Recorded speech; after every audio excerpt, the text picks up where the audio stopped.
To appreciate you people for coming and gracing this opportunity, this particular occasion, because even without you, the graduation cannot take off.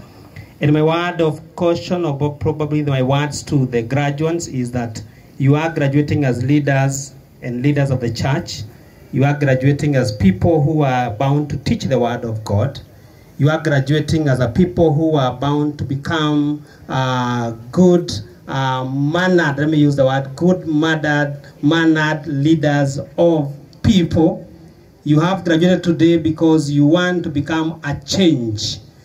And my words are, I'll echo the words of Krishna. He says that your values are whom you are, and they represent how you will lead.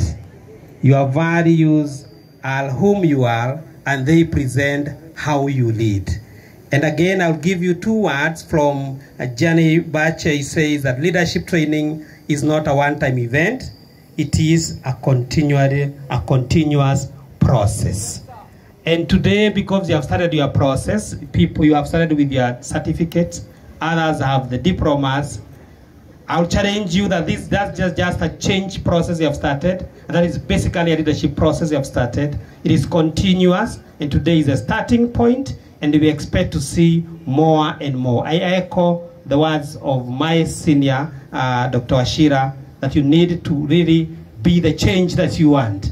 We have borrowed those words from your former president, and I also believe in those words that you can only be the change that you want. And please, our leaders of the church, be the change that you want as the congregation to be. Be the character that you want as the congregation to be. Be the husband that you want us to be. Be the wife that you want us to be, and be the kid that you want us to be. Without you being that, you cannot even teach us the word of God. You cannot even baptize us, because you must behave like a baptized person. You cannot also conduct a ceremony, because you must behave like a one who has done one ceremony. So you must be the change that you want us to be. Thank you.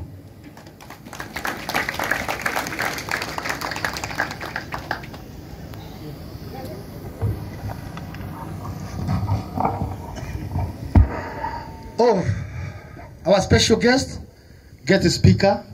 This point in time, I want to welcome our brother Daniel to come and give his remarks, after which